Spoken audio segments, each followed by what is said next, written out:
Assalamualaikum warahmatullahi wabarakatuh. Kembali lagi dalam channel Uncle Wira. Uncle kali ini akan membahas materi TWK Hots ya.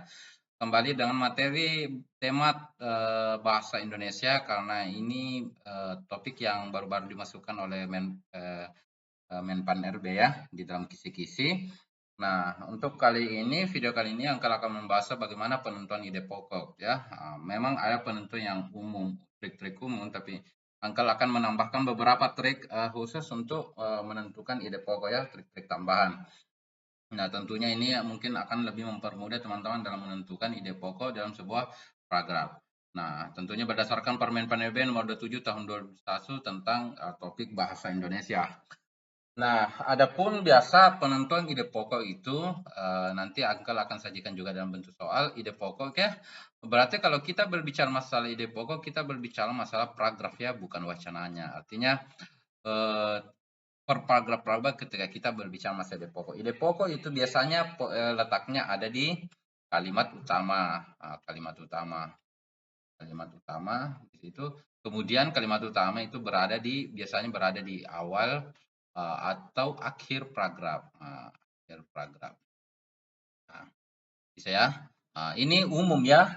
Kalau tidak di awal ya di akhir biasanya. Ini trik umum. Tetapi Angkel ingin tambahkan bahwa ketika nanti bertemu dengan soal yang paragraf menentukan pertama teman-teman lakukan adalah eh, lihat kalimat terakhir dulu. Kalimat terakhir ya, langsung lihat kalimat terakhir. Kalau kalimat terakhir biasanya ada kata jadi, oleh karena itu, karena itu misalnya, kemudian kata kesimpulannya, atau dengan demikian, biasanya kata setelah itu ketika di kalimat terakhir biasanya adalah kalimat utama yang tempatnya nanti di pokok. Kalau tidak ada kalimat itu, pastikan jawabannya ada di paragraf di bagian awal. Tetapi teman-teman juga tetap harus melihat dengan teliti ya, karena ini umumnya ya. Angkel ingin hanya memberikan tambah-tambahan pengetahuan.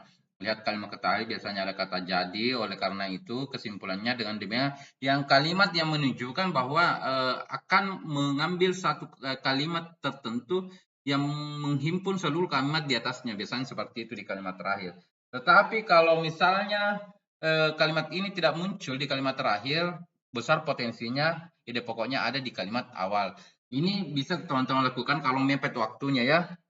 Nah, Uncle juga punya biasanya trik itu untuk menentukan ide pokok tidak perlu membaca paragraf. Nah, tinggal menganalisis saja pilihan. Nanti Uncle akan sajikan di dalam bentuk soalnya ya.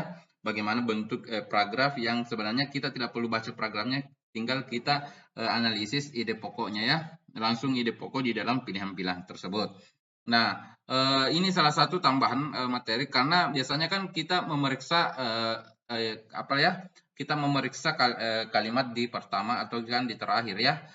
Kalimat ide pokok itu sendiri, kalimat yang lain selain ide pokok disebut di dalam satu paragraf disebut kalimat penjelas ya. Kalimat penjelas atau gagasan penjelas ya. Kalimat penjelas. Jadi kalau kalimat utama kemudian ada kalimat penjelas. Kalau ide pokok kemudian berikutnya ada ide penjelas, gagasan penjelas ya. Gagasan penjelas. Oke. Yang lainnya itu gagasan penjelas. Misalnya kalau apa ya? Misalnya gini. Pemerintah membagi-bagi buku ke seluruh daerah. Nah, misalnya anggaplah itu ide pokoknya, kemudian ide penjelasnya 30% buku IPA dibagikan, 40% buku bahasa Indonesia dibagikan, 30% lagi buku matematika misalnya dibagikan. Jadi yang lain itu menjelaskan tadi kalimat utama ya, gagasan pertama bahwa misalnya adapun tadi pemerintah membagi-bagi buku yang di bawah itu 30%, 40%, kemudian 30% lagi itu hanya jenis-jenis buku yang dibagikan dan jumlahnya. Jadi dia hanya menjelaskan tadi kalimat pertama itu. Nanti kita akan belajar lebih jauh dalam bentuk soalnya ya. Namun sebelumnya teman-teman bisa subscribe channel ini, like, share, and comment, serta nyalakan lonceng pemberitahuannya agar teman-teman senantiasa memperoleh informasi seputar CPNS dari Uncle Wira. Teman-teman juga bisa mengikuti bimbingan belajar Uncle Wira tentang intensi CPNS 2021. Di sana teman-teman akan dibina berdasarkan materi kisi-kisi Permen PAN RB nomor 27 tahun 2021 per pasal, per ayat, per poin, belajar tentang konsep sehingga teman-teman bentuk soal apapun nanti bisa dijawab. Kemudian di sana teman-teman akan dibina 2 atau 3 hari sebelum tes, ada pembinaan evaluasi pengetahuan, kesiapan pengetahuan, kesiapan psikis dan mental, dan kesiapan strategi yang akan digunakan pada saat tes nanti ya. Jadi seperti itu teman-teman.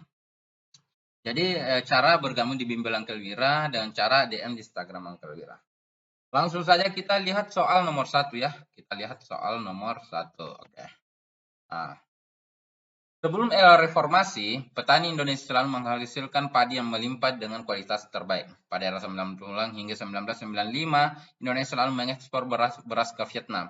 Tidak hanya itu, negara-negara di luar Asia Tenggara seperti negara bagian Afrika juga sering memperoleh bantuan beras dari Indonesia.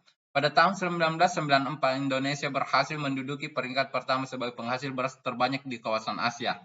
Hal ini dikarenakan setiap jengkal tanah yang berbentuk sawah ditanami padi-padi dengan kualitas terbaik.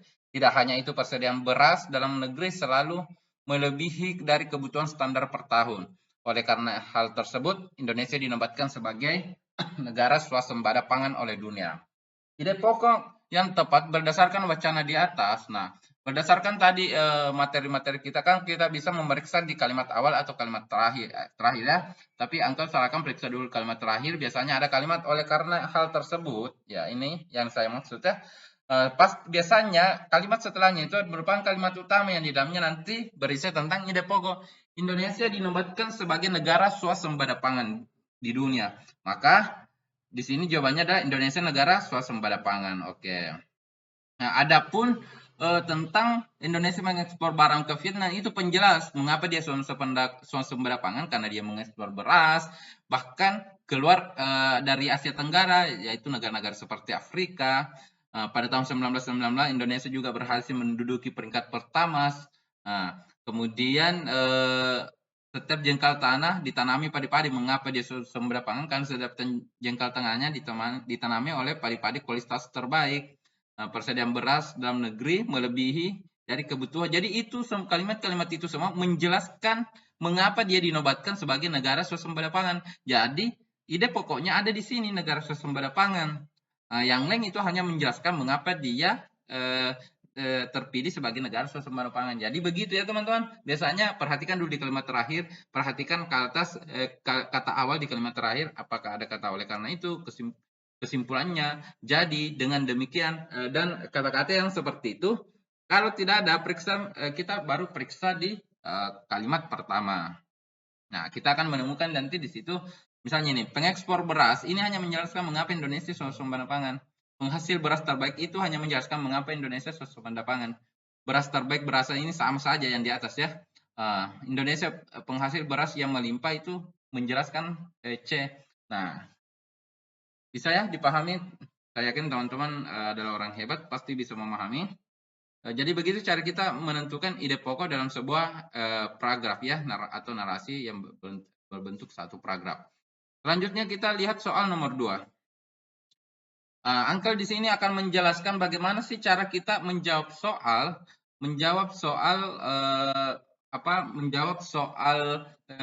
paragraf, menentukan ide pokok dalam paragraf dengan tidak membaca paragrafnya, dengan menganalisis pilihannya.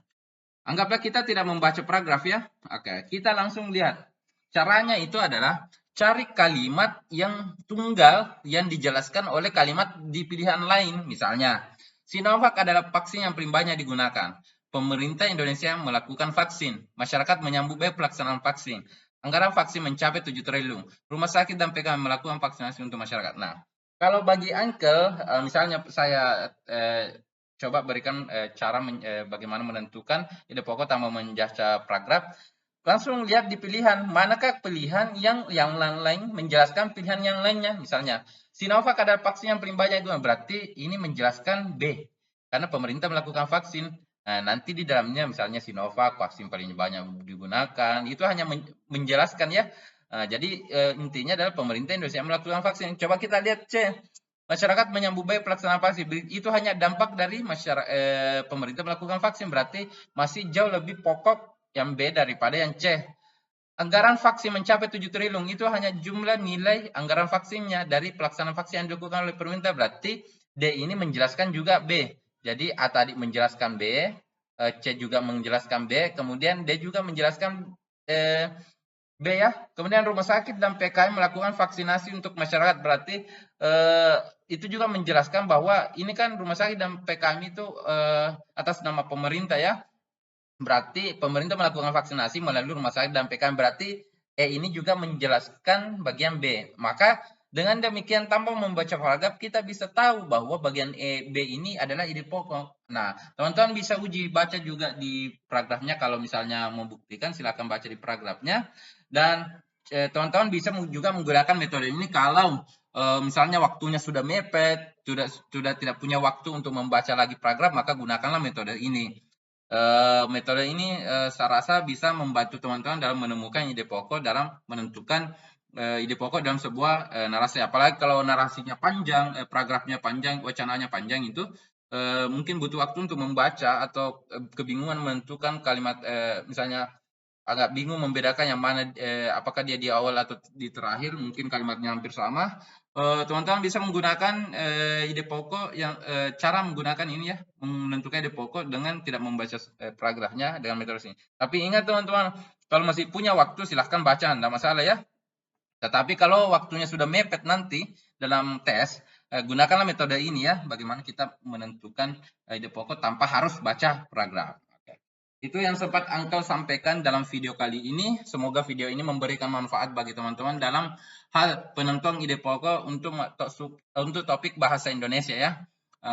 Jadi meskipun bahasa Indonesia adalah bahasa kita, tetapi di dalamnya ada banyak aturan-aturan yang mesti kita pahami agar kita selalu benar dalam penggunaannya. Teman-teman juga bisa belajar tentang perbaikan kalimat, tentang kata baku di dalam perbaikan kalimat, kemudian belajar tentang penulisan gelar dan penentuan nilai moral atau nilai sosial yang ada di dalam sebuah wacana. Nah, teman-teman jangan pernah berhenti belajar, tetap semangat dalam belajar. Saya yakin teman-teman adalah orang yang hebat, tidak ada yang bisa menghalangi teman-teman untuk menjadi seorang SN di tahun 2021 ini kecuali 3 perkara. Yang pertama adalah rasa malas dari belajar, lalai terhadap doa, dan sombong terhadap takdir. Oleh karena itu kita harus senantiasa belajar, berdoa, dan menyerahkan hasilnya kepada Tuhan Yang Maha Esa. Persoalan menjadi ASN itu urusan Tuhan, apakah kita rezeki kita atau bukan. Tetapi persoalan belajar adalah pilihan kita. Nah, sekarang kesuksesan itu akan bertemunya antara kesiapan dan kesempatan. Sekarang kesempatan itu sudah datang, adalah melalui pengadaan tes CPNS 2021 oleh pemerintah ya. Sekarang persiapkan diri Anda supaya kesempatan itu bertemu dengan kesiapan teman-teman. Sekarang yang akan lulus adalah yang paling siap dan yang paling siap menerima rezeki itu adalah teman-teman yang paling mempersiapkan dirinya ya. Nah, sekarang belajar karena ingin tahu bukan karena ingin tes.